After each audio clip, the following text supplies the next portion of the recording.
آقا کریم علیہ السلام کی سطر پوشی کی عادت تھی اور آقا کریم نہیں چاہتے تھے کہ ان کو رسوا کریں۔ اب انہوں نے سمجھا کہ شاید نبی کو پتہ ہی نہیں، یہ جانتا نہیں ہے، ہم ان کے اندر رہتے اور نبی کو پتہ ہی نہیں، بلکہ انہوں نے باتیں کرنا شروع کر دی، یوں آسمانوں کی خبریں تو دیتے ہمارا تو پتہ ہی نہیں ہے۔ آقا کریم تو پردہ پوش تھے، انہوں نے تانا زنی علم پہ کر دی۔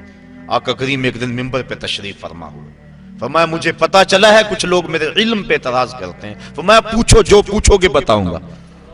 ایک شخص نے عرض کی من ابی یا رسول اللہ، آقا میرا باپ کون ہے؟ اب اس کے باپ کا تعارف تھا کہ فلاں باپ ہے، لیکن اس کا حقیقی باپ وہ نہیں تھا، باپ کوئی اور تھا۔ اس کے علم میں تھا، اس کو پتا تھا کہ حضور جو میرا ظاہر باپ ہے وہی بتائیں گے، لیکن آقا تو جانتے تھے۔ فرمایا ابو کا حذافہ، تیرا باپ وہ نہیں جو لوگ کہتے ہیں، تیرا باپ تو حذافہ ہے۔ ایک نے کہا میرا ٹھکانہ کیا ہے؟ قال انت فی النار، کہا تو جہنمی ہے۔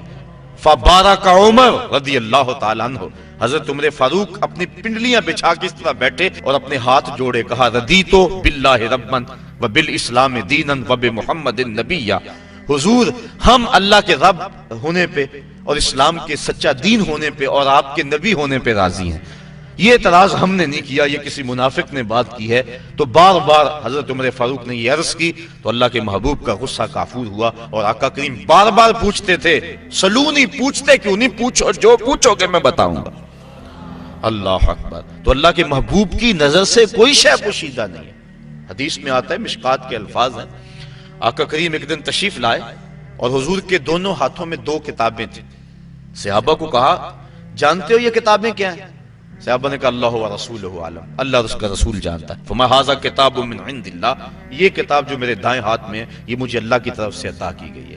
اس میں جنتیوں کے نام ہیں، ان کے باپوں کے نام ہیں، ان کے قبیلوں کے نام ہیں۔ اور فرمایا یہ جو کتاب ہے میرے بائیں ہاتھ میں یہ بھی مجھے اللہ کی طرف سے دی گئی ہے، اس میں جہنمیوں کے نام ہیں، ان کے باپوں کے نام ہیں، ان کے قبیلوں کے نام ہیں۔ تو نگاہ سے کوئی شے پوشیدہ نہیں ہے۔ نبی جس کو اللہ نے اتنا بڑا منصب دیا، بھلا اس کو بتلایا ہی نہیں ہے، یہ کیسے ہو سکتا ہے؟ حدیث میں آتا ہے، مسلم میں اور دیگر کتب میں، کتاب الملاحم میں روایت موجود ہے، اللہ کے محبوب علیہ السلام نے ایک دن فرمایا قرب قیامت میں جب دجال آئے گا نا تو میرے غلام اس دجال کے مقابلے میں نکلیں گے۔ فرمایا انی لعارف اسماءہم واسماء آبائہم والوان خیولہم، میں اپنے ان غلاموں کے ناموں کو جانتا ہوں، ان کے باپوں کے ناموں کو جانتا ہوں، جن گھوڑوں پہ چڑھ کے جہاد کریں گے میں محمد ان گھوڑوں کے رنگوں کو بھی جانتا ہوں، وَأَلْوَانَ خَيُولِهِمْ، ان گھوڑوں کے رنگوں کو بھی میں جانتا ہوں کہ کون سا غلام کس رنگ کے گھوڑے پہ چڑھ کے جہاد میں آئے۔ اب منافقین اتنا کچھ ہونے کے باوجود بھی کہتے تھے لو ہم اندر بیٹھے ہیں، ہمارا تو پتہ ہی نہیں ہے۔ تو یہ ان کی غلط فہمی موجود تھی۔ اللہ کے محبوب تو پردہ پوشی کی وجہ سے نہیں بتا رہے تھے، لیکن جب انہوں نے اس طرح کے اعتراضات بہت زیادہ کرنے شروع کر دیے، ایک دن اللہ کے محبوب جلال میں آئے اور فرمایا اخرج فلاں ابن فلاں من المسجد انت منافق، فرمایا فلاں اٹھ چلا جا تو منافق ہے، فلاں تو بھی مسجد سے باہر نکل جا تو منافق ہے۔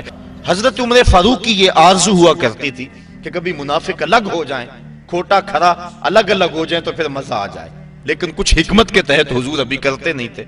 حضرت عمر فاروق موقع پہ موجود نہیں تھے، وہ نماز پڑھنے کے لیے آئے، دیکھا کہ کتنے لوگ جا رہے ہیں، پریشان ہو گئے، جماعت میری رہ گئی۔ تو ایک بندہ دروازے پہ کھڑا تھا جو جانتا تھا کہ حضرت عمر فاروق کی عادت کیا ہے اور منافقین کے بارے میں ان کے کیا جذبات ہیں۔ انہوں نے کہا ابشر یا ابن خطاب، ابن خطاب تمہیں مبارک ہو۔ کہا مبارک دے رہے ہو؟ میری جماعت ختم ہوگی تم مبارک دے رہے ہو؟ کہا جماعت ابھی ہونی ہے۔ تو کہا یہ کیوں جا رہے ہیں؟ کہا تمہاری آرزو پوری ہوگی۔ اللہ کے محبوب نے منافقوں کو مسجد سے نکال دی۔